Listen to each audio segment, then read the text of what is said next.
जब हम किसी से बात करें तो सबसे पहले विचार करें कि हम भक्त हैं अंदर से।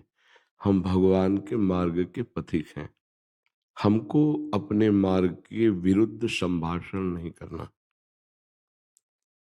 अब जैसे कोई तुम्हारे साथ किसी की निंदा की बात कर रहा है तो आप कह सकते हैं कि आप अपनी बात और मेरी बात कीजिए। किसी की निंदा की बात करने से हम उसका सुधार नहीं कर सकते, आप भी नहीं कर सकते, और हमारा हृदय ऊपर से मलिन हो जाएगा। तो इन निंदा की बातें करने से अच्छा नहीं है। अगर वो नहीं मानता है तो हम हट जाते हैं। धर्म की रक्षा के लिए, अपने मार्ग की पुष्टता के लिए, भगवान की सिवा हम किसी और का इस कोट से आदर नहीं करते कि उसका आदर करने से हमारा धर्म नष्ट हो जाए। अगर हम अब इनसे बात नहीं करेंगे तो ये नाराज हो जाएंगे। नहीं, आप धर्म से बात करोगे तो आपसे बात करेंगे। नहीं, हम आपको कुछ बोलेंगे नहीं, लेकिन आपसे बात नहीं करेंगे। फिर हमको कौन गिरा सकता है? तो यही आप अपने मन को समझा दीजिए। किसी की निंदा, किसी के पाप की बात, किसी की दुख पहुंचाने की बात ना हम सुनेंगे ना हम बोलेंगे। फिर देखो व्यवहार में पवित्रता आने लगेगी। आपसे वो लोग डरने लगेंगे बात करने से जो गंदी बातें करते हैं, जो निंदा करते हैं कि ये तो सुनेगा नहीं, ये चुप हो जाएगा, हट जाएगा, काहे को बेकार इससे हम बात करें। पर जब हम रस लेकर बात करेंगे, अच्छा ऐसा हुआ, तो और सुखी होकर के वो निंदा की बातें, कमी की बातें, मलिन मन है ना, तो दूसरे की निंदा करना बड़ा अच्छा लगता है। मलिन मन में, पवित्र मन में नहीं। पवित्र मन में तो जरा सी दूसरे के मन की निंदा की बात आई सो आग लग जाती है, हाय हाय मच जाता है। प्रभु ऐसी बात कैसे आ गई? आप सबके हृदय में बैठे नाथ। हाँ, मायाकृत उनसे दोष हो सकता है, तो हम कौन होते हैं? हमें अधिकार थोड़ी दिया गया कि हम किसी की निंदा करें। अरे मायाकृत पूरा संसार है, सब अपने अपने भाव कर्म के प्रेरित होकर के, वैसे सब हम क्यों किसी की निंदा करें? पर निंदा के किए ते आवत नहीं कछु हाथ, मूरख पर्वत पाप को ले चल अपने साथ। दूसरे की निंदा करने से हाथ कुछ लगता नहीं, और जिसकी निंदा की जाती है उसका पाप अपने माथे पे लेके नरक जाना पड़ता है। हम क्यों पाप करें? पुण्य करना कितना कठिन है। वो पुण्य नष्ट हो जाता अगर मान लो किसी संत की, भक्त की निंदा कर दी।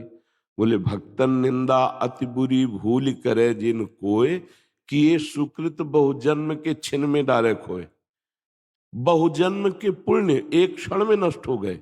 ये ऐसा गलती है किसी संत वैष्णव की निंदा कर देना। साधु अवज्ञा तुरत भवानी, कर कल्याण अखिल के हानि। अच्छा, आप क्या जाने किसका क्या स्वरूप है, कौन कैस किस भाव से क्या कर रहा है, अपने को क्या।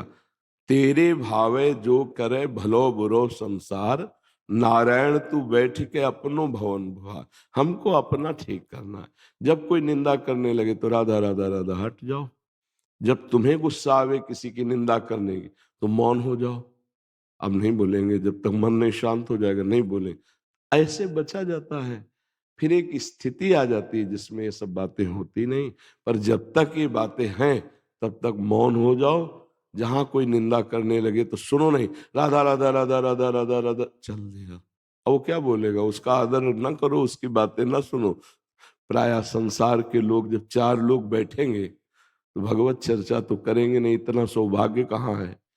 वो किसी न किसी की गुण चर्चा और दोष चर्चा, दो ही चर्चाएं हैं। गुण चर्चा, बहुत बढ़िया आदमी है, ऐसे से ऐसा, और वो है ना, वो ऐसा। अब एक की तो स्तुति की, दूसरे की निंदा की। एक की बड़ाई की, दूसरे की अवहेलना कर दी, बात गड़बड़ हो गई। दोनों में श्री भगवान है, ये हम देखने चले थे।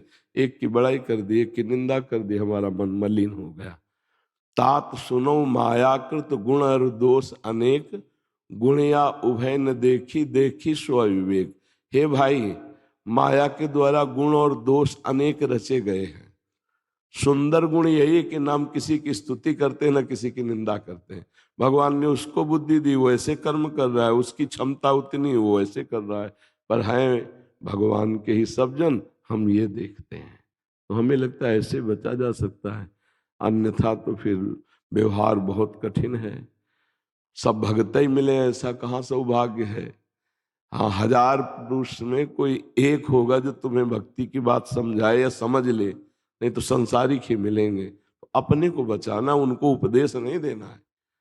उपदेश दोगे तो उपहास होगा, तुम अपनी भक्ति से हाथ धो बैठोगे। अपने को बचाना है। फिर लोग उसे पागल भी कह सकते हैं कि पता नहीं किस दिमाग का आदमी ये है, ऐसे कह सकते हैं। तुम्हें अपनी भावना को दृढ़ रखना है। उसे यहाँ ज्यादा बुद्धिमान बनने से ही फंसा जाता है। थोड़ा अगर कम बुद्धिमान बने तो निकल जा सकता है, पर अपने लोग ज्यादा बड़ाई और बुद्धिमत्ता में फंस जाते। तो हम दूसरे की निंदा न करें, दूसरे का अपमान न करें, दूसरे को दुख न पहुंचावें। यदि हमारी कोई निंदा करता है, अपमान करता है, दुख देता है, तो हम उसे भगवत प्रसाद मान के सह लेते हैं। तो हमारे अंदर जो क्षमता आएगी वो भगवान की प्राप्ति कराने वाली होगी, पक्की। फिर बीच में कभी कभी बोला है कि जो धर्म की हानि कर रहा हो या राष्ट्र की या ऐसा, फिर हम उस समय नहीं सहेंगे। फिर उस समय हम कानून का सहारा लेके, बल का सहारा लेकर उस धर्म आचरण को नष्ट करने वाले को हम रोकने की चेष्टा करेंगे। पर ये आगे की बात है, पहले अपने व्यवहार में सहन करना सीखें। समझ पा रहे आप?